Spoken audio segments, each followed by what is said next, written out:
조주빈이 잡힌 이유가 또 있다고 하는데, 김웅 기자 아시죠? 지금 손석희와 지금 대결하고 있는 김웅 기자. 이 조주빈이 김웅 기자 때문에 잡혔다. 예, 이런 얘기가 지금 김웅 기자의 유튜브 방송을 통해서 나왔는데요.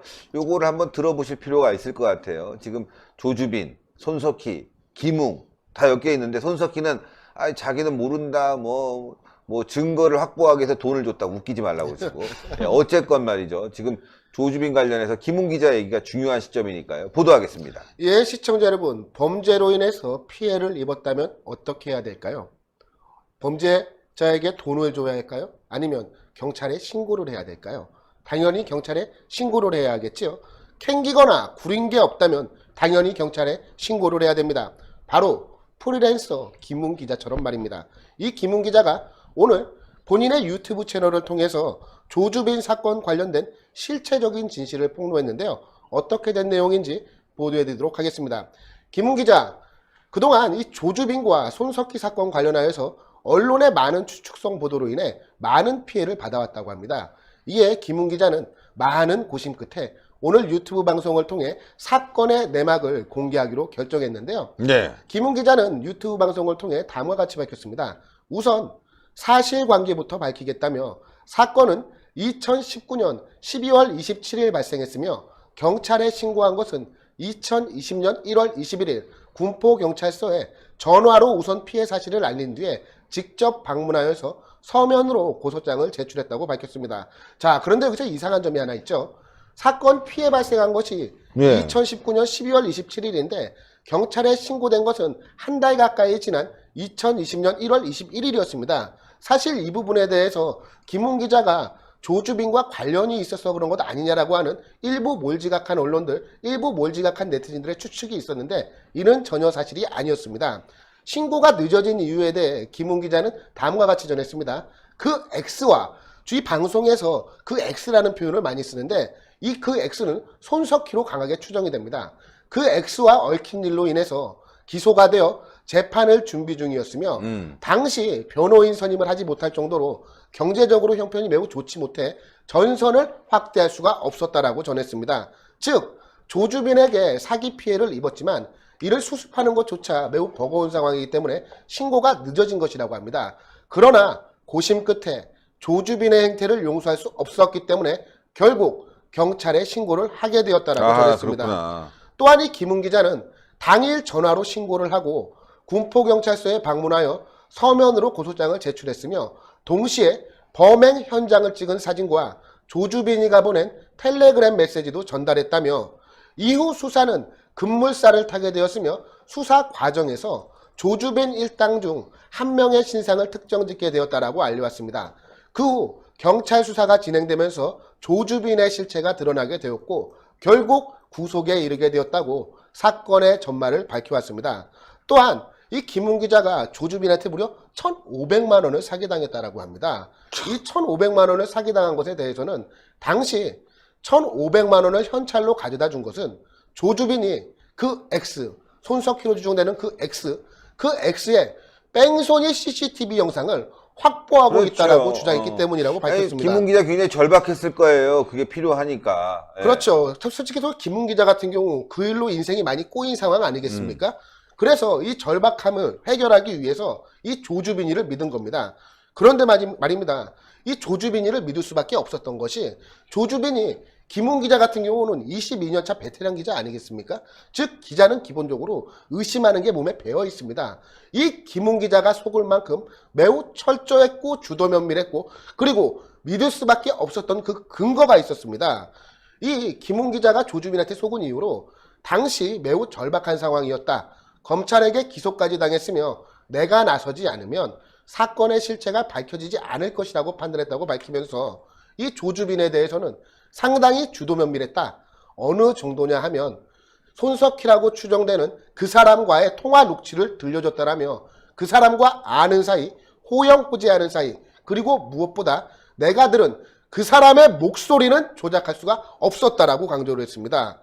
이어서 어떻게 봐도 그 사람과 조주빈은 친분관계를 쌓고 있다고 생각할 수밖에 없었다라며 조주빈은 그 사람과의 녹취록 일부를 텔레그램 메시지로 보내주기도 했다라고 밝혔습니다. 어. 즉 김웅 기자가 속을 수밖에 없었던 것은 그렇지. 그 녹취록 갖고 있네. 그런. 제가 추가로 이어서 보도를 해드리겠지만 조주빈이 김웅 기자에게 텔레그램 메시지를 통해서 접근을 하면서 당일 사건 현장에 CCTV 화면을 본인이 가지고 있었다고 주장을 했다고 합니다. 그리고 또한 김웅 기자의 의심을 속이기 위해서 조주빈은 손석희로 추정되는 강력히 추정되는 사람과 녹취한 음성 메시지를 김웅 기자에게 보내줬다고 합니다. 이야, 친하다고 알 수뿐이 없는 거지. 그렇죠. 그 누가 봐도 전화 통화까지 할 정도로, 그리고 전화 통화를 하면서 오가는 대화 내용이 도저히 친분 관계가 없는 사람이 이런 대화를 나눌 수가 없다라고 판단을 했다고 합니다. 이 김웅 기자는 전달받은 조주빈과 그 사람의 통화 내용은 입에 담을 수조차 없는 김웅 기자의 개인에 대한 비방이었다라고 알려왔는데요. 아, 그래? 아니 관계가 없는 사람 같은 경우는 김웅 기자를 서로 욕할 이유가 없잖아요. 그쵸? 여기서 우리가 좀 짚어봐야 될 부분이 있어서 그래요. 이 조주빈이 텔레그램 방에서 나 통화도 하고 형 호영호제하는 사이야. 예. 손석희하고 조주빈은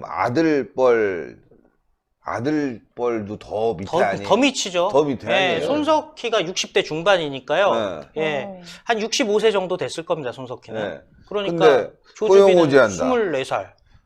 한 40살 차이 나는 거. 전화하면서 둘이 김웅 기자를 욕했다는 거 아니에요? 입에 담을 수 없는 그런 내용으로. 아, 서로? 예. 서로. 아니 그런데 아버지하고 아들보다 나이 차이가 더 많이 나는 관계에서 제3자를 그렇게 욕하는 사이가 보통 관계는 아니란 얘기죠. 그러니까 보통 관계 관계 아니었기 아니에요. 때문에 김웅 기자가 넘어갔는데 그 내용은 어떤 거라는 건 밝히지 않나요? 예, 김웅 기자는 아직 현재 상황에서는 주로 구체적으로 어떤 내용이 오갔는지에 대해서는 아직 아껴두고 있는 것 같습니다. 아, 추후 상황을 보면서 이것을 공개할 때가 되면 그때 공개하기로 마음을 먹은 것 같습니다. 네. 아무튼 이 손석희와 이 조주빈이 나눈 대화 내용은 입에 담을 수조차 없는 김웅 기자에 대한 비방이었다고 전해지는데요.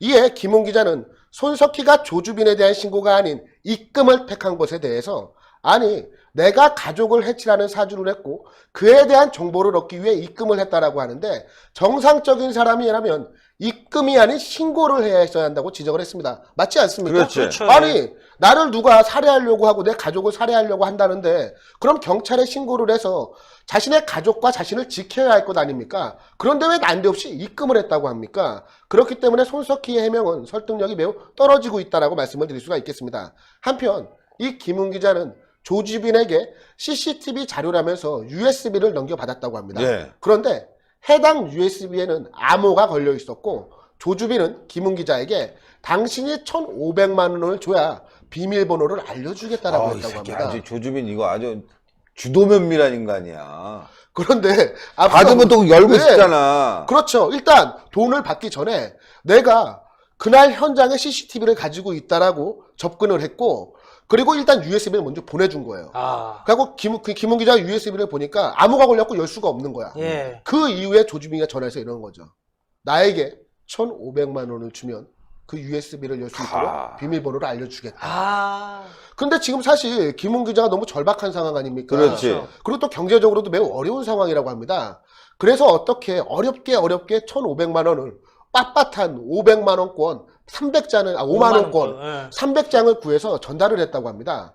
이 절박했던 김웅 기자는 어렵사리 돈을 마련하여 전달하였으나 USB 안에 파일에 또다시 비밀번호가 걸려 있어서 열 수가 없었다고 합니다. 이게 황당한 상황이죠. 어떻게 된 거냐면 처음에 USB를 보내고 나서 1,500만 원을 주면 비밀번호 알려주겠다고 해서 1,500만 원을 줬어요. 그러니까 비밀번호를 알려줬어. 그래갖고 USB를 열고 들어가니까 그 안에 들어있는 파일에 또다시 암호가 걸려있는 거예요. 대박이다. 김웅 기자가 얼마나 황당하겠습니까? 또한 김웅 기자는 이렇게 강조하기도 했는데요. 내가 이렇게 조주빈한테 사기를 당하면서까지 어려운 상황을 겪고 있지만 사실 나 같은 경우는 돈이 중요한 것이 아니라 2017년 4월 16일 과천교회 옆 주차장의 진실만 밝힐 수 있다면 내 집을 팔 수도 있다고 강조를 했습니다. 절박하죠. 명예를 회복해야 되고 지금 소송 중이다 보니까 그런데 이게 저는요 이거 진짜 대단한 그 조주빈의 사기 수법인데. 근데 여기서 이게 제가 보도에 이거- 포함 안 시켰지만 더 황당한 얘기가 있어요. 네. 오히려 조주빈이가 큰 소리를 쳤다고 해요. 네. 아니 김웅 기자가 지금 당신 나하고 장난하는 거냐. 1,500만 원 달라고 해갖고 1,500만 원을 줬더니 또다시 파일에 암호가 걸려있는 거를 도대체 뭐 하는 경우냐고 물어봤을 거 아니에요, 상식적으로. 네. 그렇죠? 그리고 또 상식적으로 조주빈이 돈이 목적이었다면 1,500만 원 받은 시점에서 연락을 끊으면 되는 거예요. 그렇죠. 근데 오히려 조주빈한테 며칠 뒤에 연락이 왔대요. 네. 김웅 기자한테. 뭐라고? 예? 아니 이거 파일 잘 봤냐고. 그러니까 김웅 기자가 황당하잖아. 지금 황당하지. 당신 나하고 장난하는 거냐. USB 암호만 알려줬지 파일에 따로 암호가 걸려있다라고 하니까 오히려 조주빈이가 큰 소리 쳤다고 합니다. 뭐라고? 당신 그런 식으로 하면 나하고 거래 못해. 진짜 아, 야 얼마나 황당해요. 대박이다 대박. 그리고 조주빈이가 한 말 중에 더 쇼킹한 거는 네. 이런 말이 있었다고요. 그러니까 이쯤 되면 김웅 기자도 긴가민가 할 거 아닙니까? 어쩔 수 없이 사람인데 조주빈이가 나는 이 손석희의 CCTV 영상뿐만이 아니라 대한민국을 뒤흔들 수 있는 유력 정치인들에 관련된 사안들도 내가 정보를 다 가지고 있다라고 자신 있게 근데 이야기를 했다는 거예요. 뭔가 있어요 있기는. 아니, 뭔가 있는 놈 같아요. 그러니까 돌아가는 상황만 봐도 네. 아니 상식적으로 생각을 해보세요. 사기꾼 같은 경우는 내가 1,500만 원 받았으면 거기서 끝난 거죠. 네. 내가 연락을 먼저 할 일도 없어요. 1,500이면 괜찮은 수익 아니에요? 아 그런데 조주빈은 자기가 며칠 뒤에 연락을 해서 잘 받았냐라고 물어보고 아니 김웅 기자가 따지니까 당신 그런 식으로 나 의심하면 거래 못한다라고 큰 소리를 쳐버리는 거예요. 와 어. 이런 거 있잖아요. 어. 이게 우리 나이 또래 때, 예. 나이 또래 때 옛날에는 그 청계천 가서 예. 뭐 많은 얘기했잖아요. 뭐 이제 비디오. 사오고 예. 막 그거 이랬잖아요. 동물의 그래서 비디오 딴 사고 거, 예. 야야 친구들아 이거 보자 근데 딱 틀었는데 동물의 왕국이 그러니까. 나온 거야. 이게 얼마나 황당해. 그러니까요. 또 이제 이런 경우지. 그런데 화가 나서 그 친구가 거의 세운상가를 거기 갔어. 네. 아이씨가 동물의 왕국 너 이런 식으로 하면 그러니까. 무슨 소리 하냐고. 황당해. 스타일이에요. 거기서 욕 먹고 그러니까. 구사리 학교에- 먹고 너 자꾸 그러면 내가 학교에 전화한다 뭐 이런 거. 당해보셨네. 아, 경험담 나오시네. 이게 예. 옛날 얘기 자꾸 하면 재미가 없는데 하여튼 세운상가가 있고요. 그 네. 옆에 회원동에 또 회원상가라고 있어요. 네. 그쪽이 이렇게 라인이 그 지하 보도로 해가지고 예 비디오들이 참 좋은 비디오들이 많았죠. 아니, 동대문 운동장 옆골목 아니었습니까? 남대문 아, 남대문 남대문에. 쪽에 예. 좋은 비디오는 뭐야? 좋은 비디오. 예전에는 이렇게 인터넷도 없고 유튜브도 없고 그랬으니까요. 외국의 다큐멘터리. 다큐멘터리 외국 사람들은 어떻게 살아가나. 생활상 네. 그렇죠. 생활사. 금발들은 어떻게 살아가나. 일본 사람들은 어떻게 살아가나. 거기까지 뭐 이런- 하시죠. 거기까지 하시죠. 예. 네. 어쨌건 어찌되었든 이 진짜 김웅 기자 황당하네. 같은 경우는 정말 절박한 상황 아니겠습니까? 그날 과천교역 주차장에 진실만 밝힐 수 있다면 집을 팔 수도 있다라고 강조를 했는데요. 이 과정에서 정말 가슴 아픈 얘기가 나옵니다. 네. 내가 집을 팔아도 된다 나는 대학 다닐 때 고시원에서 살아본 적도 있으니까 진실만 밝힐 수 있다면 내가 살고 있는 집을 팔아서 당신에게 주고 나는 다시 고시원에 살면 된다. 이런 취지의 발언까지 했습니다. 그래서 이 조주빈이를 믿고 대가를 지불한 것이며 그 제보가 사기면은 당연히 신고를 해야 하는 것이라고 밝혔습니다. 맞습니다.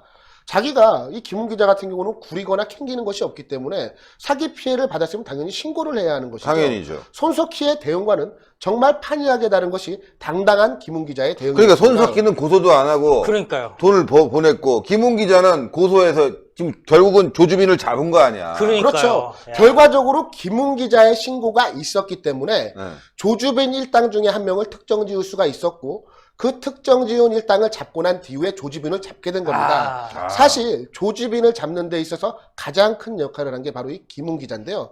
김웅 기자의 제보가 있기 전까지 대한민국의 경찰은 이 일당들이 해외에 있는 것으로 파악을 하고 있었다는 겁니다. 김웅 기자의 제보가 결정적이었다. 그로 인해서 엠번방과 박사방 사건이 우리 사회에 드러나게 된 것이다. 또한 그 과정에서 조주빈과 손석희의 매우 납득이 가지 않는 이상한 관계도 드러나게 된 것입니다. 네. 그러니까. 그런데 문제는 뭐냐면요. 지금 돌아가는 상황을 보면 손석희의 이름이 나오자 갑자기 경찰이 이 엠번방 사건을 축소 은폐하려는 듯한 움직임을 그 얘기 보이고 아까 있습니다. 보도했잖아요. 아, 법무부 같은 경우도 그렇고 경찰 같은 경우도 그렇고 조주빈의 특정해서 사건을 집중하라는 이야기가 나왔다는 얘기 아니겠습니까? 예. 즉 그 이야기는 이번에 손석희가 개입이 되어 있기 때문에 조주빈 한 명으로 축소시키려고 하는 것 아니냐라고 하는 매우 합리적인 의혹이 제기가 되고 있는 상황이라는 것이죠. 그렇죠. 그리고 이 손석희를 향해서도 이 김웅 기자가 한마디 했습니다. 네.